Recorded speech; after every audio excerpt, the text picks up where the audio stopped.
Baik, kembali dalam Buletin Awani. Melaka telah kita tahu pilihan raya negeri akan diadakan. Bagaimana pula dengan Sarawak? Ini antara perkara yang mungkin menjadi tanda tanya dan juga masih samar-samar mengenai pilihan raya negeri Sarawak. Dan perkara ini kita nak melihat kepada refleksi apa yang berlaku di Melaka, adakah mungkin akan berlaku juga di Sarawak. Jadi bersama saya pensyarah Fakulti Bahasa dan Komunikasi UNIMAS yang juga merupakan penganalisis politik Dr. Ahmad Reza Ahmad Rizal. Assalamualaikum Doktor. Waalaikumsalam warahmatullahi wabarakatuh. Doktor, pertama sekali melihat kepada PRN Melaka yang akan diadakan bermula pada 8 November. Tapi SOP-nya kita akan dapat ketahui dalam masa terdekat, terutamanya bila kita bercakap berkaitan dengan situasi pandemik COVID-19. Bagaimana SOP sepanjang PRN Melaka itu nanti menjadi asas juga kepada PRN Sarawak yang masih lagi samar-samar dan juga tanda tanya ketika ini, Doktor. Ya, terima kasih Ehsan ya. Bagi saya perkara yang paling asas untuk kita pastikan sepanjang pelaksanaan pilihan raya ini adalah memastikan ia tidak lagi mengakibatkan masalah kepada negara seperti mana yang berlaku dalam pilihan raya negeri Sabah yang lalu.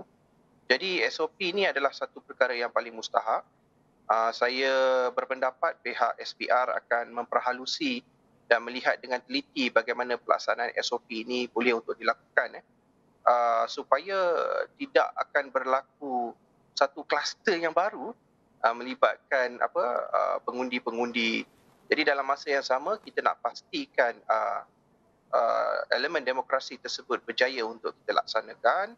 Kita boleh pilih kita punya kerajaan negeri yang baru, tetapi kita tidak mahu juga ia akan mengakibatkan masalah seperti berlakunya penyebaran wabak, terutama pada tahun lalu.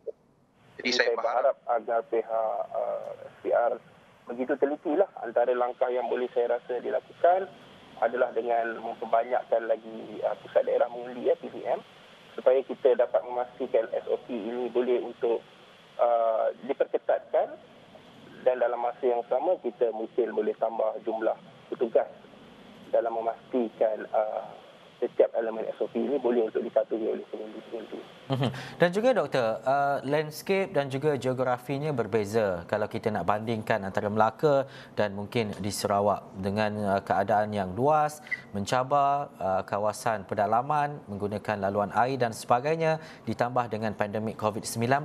Bagaimana menurut Doktor SPR dengan dibantu KKM dan MKN untuk merangka SOP khusus untuk PRN Sarawak kali ini? Ya, sememangnya itu adalah antara perkara yang perlu untuk diteliti.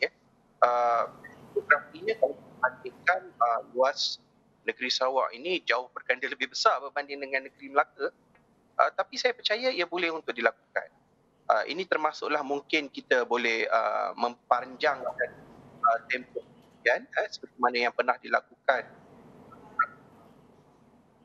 Ini membolehkan setiap lokasi daripada 82 bilangan dul yang terdapat di Sarawak ini, pengundi-pengundinya tidak lagi berasa gusar. Makna kata mereka boleh mengundi bila mereka rasakan sesuai dan dalam masa yang sama dapat mengelakkan kepadatan, kesesakan yang mungkin akan memberikan kegusaran kepada pengundi-pengundi ini untuk turun mengundi.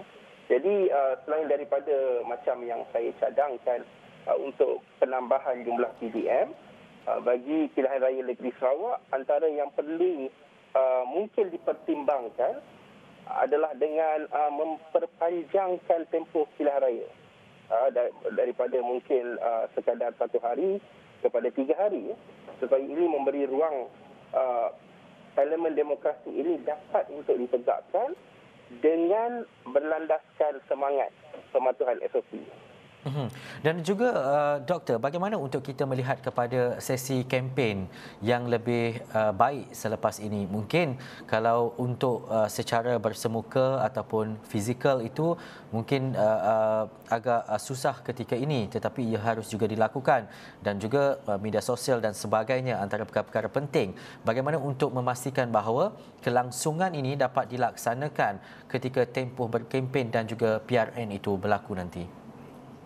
Ya, saya percaya mungkin ada pendapat yang mengatakan kita perlu ketepikan dahulu pelaksanaan kempen secara bersemuka, tetapi saya rasakan itu sukar untuk dilakukan.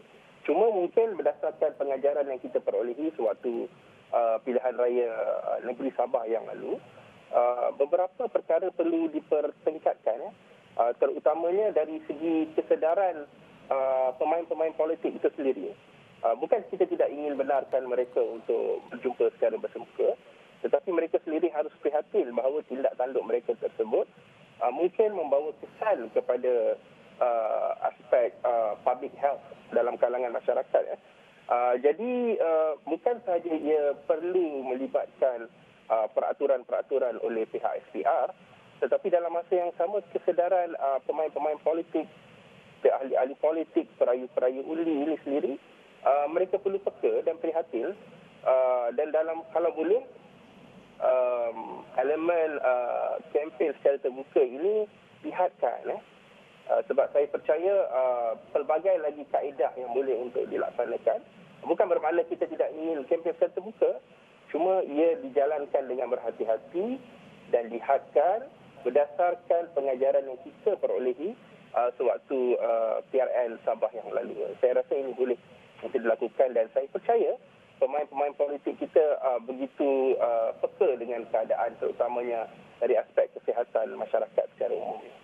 Doktor, secara ringkas mungkin dalam 30 saat, bagaimana untuk kita mengelakkan rasa takut? Ia pasti ada dalam kalangan pengundi, tetapi dalam situasi sekarang bagaimana untuk pastikan bahawa jumlah peratusan yang keluar mengundi juga tinggi? Terima kasih. Saya rasa untuk dalam masa ini kita perlukan kerjasama semua pihak. SPR perlu keluar dengan satu guidelines, tata cara yang khusus, mungkin macam apa yang saya katakan, membanyakkan PDM, perpanjangkan tempoh pilihan raya. Sebab ini akan memberikan mungkin kesenangan kepada para pengundi. Dia rasa senang, dia tidak lagi takut dengan kesesakan dan dia boleh mengundi. Dan dalam masa yang sama mungkin boleh diberikan panduan bila PDM waktu itu mengundi yang sesuai untuk kawasan tertentu. Jadi saya rasa perkara-perkara ini boleh untuk dilaksanakan, bukan lagi masalah. Yep. Dan di akhirnya kita boleh untuk mencapai tahap peratusan pengundian yang tinggi. Baik, terima kasih Dr. Ahmad Reza Ahmad Rizal, Mensyarah Fakulti Bahasa dan Komunikasi UNIMAS yang juga merupakan penganalisis politik.